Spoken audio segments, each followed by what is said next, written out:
What's up, y'all? We're here for our weekly manifestation oracle message. Hope you're doing well. You know, I have a feeling it's going to be a lot about surrender and trust because today, as you guys know, I've been kind of on a creative sabbatical. I've been off work for like 5 days. It's dead anyway.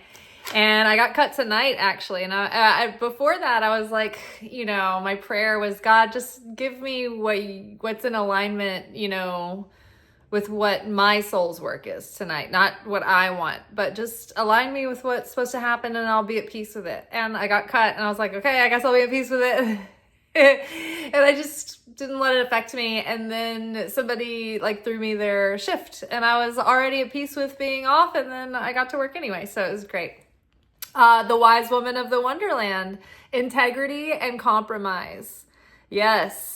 Right. And so when we are integrity or in alignment with the higher plan, and we can compromise what we think our ego is clinging to, or our material expectation, when we can kind of compromise that energy a little bit and let go and trust the Creator's plan, and trust that even if things aren't necessarily unfolding to our expectation, that's okay. And that, you know, the journey is the thing that is the fulfillment, not the end product or the end result. And so when we can let go of that and just enjoy the ride either way, then we're less neurotic and frantic around how things are going and what the result's going to be. I know when I want my channel to go viral and I think about all the years I've been doing daily videos, I get more tired and more discouraged. But when I'm just like, resign myself to showing up either way, it's just like I get in a groove and it really doesn't weigh on me. You know, it's just something I enjoy. Rainbow prints, compensation, perseverance. Yes, sometimes the test is just like, you know, the playground bully that's like life is just shows up and starts pushing you around. And it's like, hey, wait, are you going to push that negative influence out of the way and be perseverant and be like, you know what? I don't know how this situation is going to play out, but if I trust that the Creator is with me through all things, then I activate the Creator's power to work through the situation on my behalf. And I'm not going to have judgment about how this plays out, because I knew if I was going to stay home, I was going to work on Substack, work on things that had long-term value, and I wasn't going to get bent out of shape about it. And I was going to make the most of it either way, right? So I, end up getting the shift back. I released, the worry and just decided that what's mine is mine. What I need will be provided for me. And I just released anxiety, and then it came back because I persevered in maintaining my peace and fulfillment through trust and surrender. So that joy, that fulfillment, remember our weekly energy oracle forecast, it was like, there are going to be a lot of feelings this week, but choose to always correct back to joy, protect that joy, because that's the place that we attract blessings from. The Metal King, discipline, armor, and boundaries.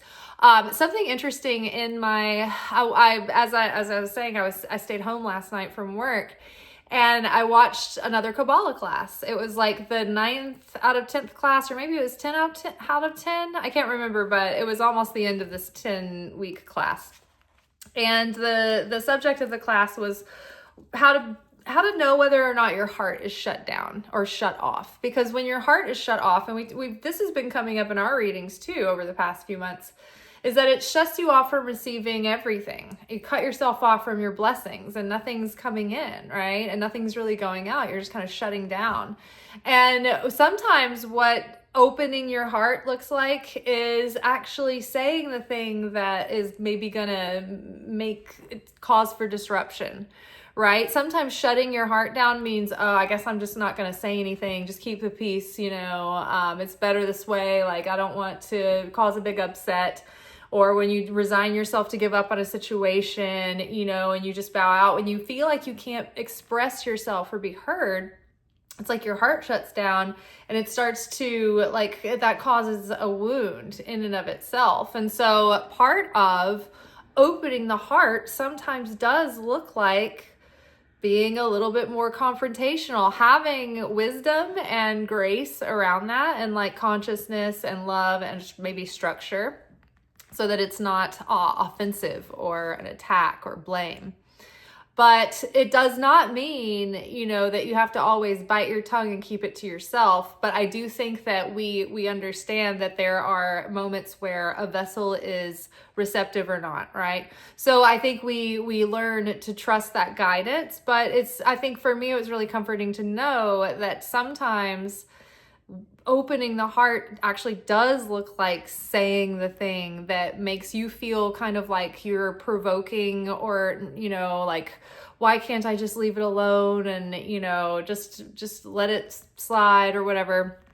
And it depends on the situation and the subject at hand. But if things are happening that are creating distance and separation within a relationship and you just don't say anything, it's just like the heart keeps just shutting down and shutting down and shutting down, and your armor gets thicker and thicker and thicker.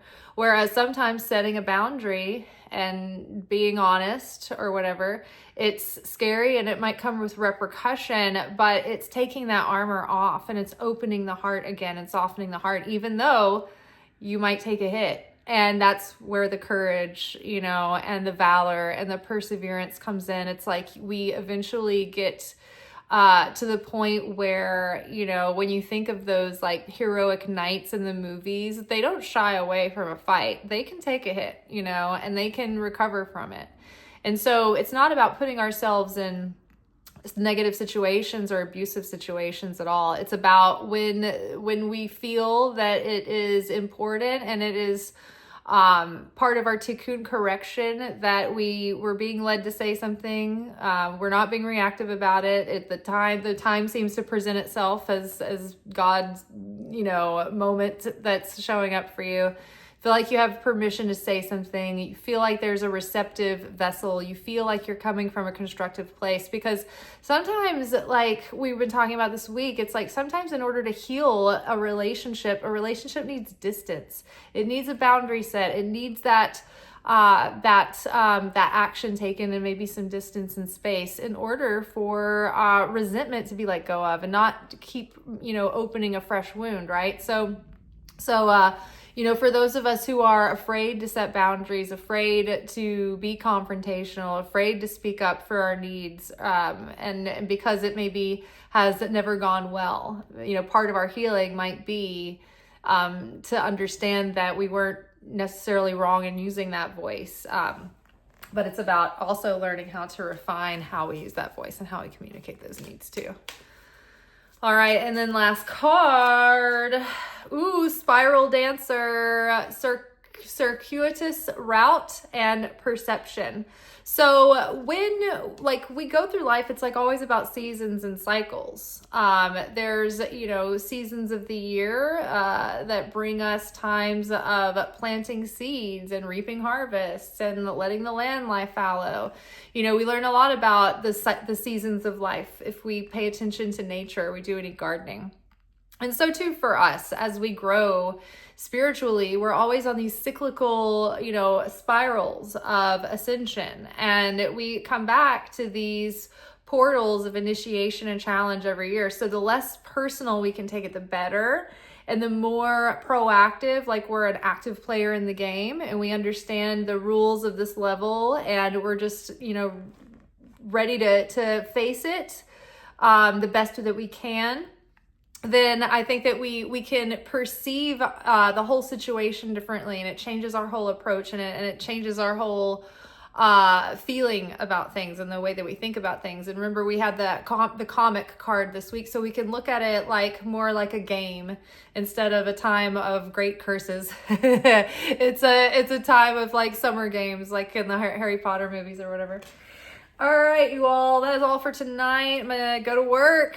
The miracle that was given to me today by the Almighty. Thank you, God. Maybe, I'll have that one great big fat cash chipper come in that's like, you know what, this is the moment. Let's just pour it all on this gal. That'd be nice. Big old, the ones that you get from the bank, with the wrapped in the paper, whoever, give me a big stack like that. All right, ciao.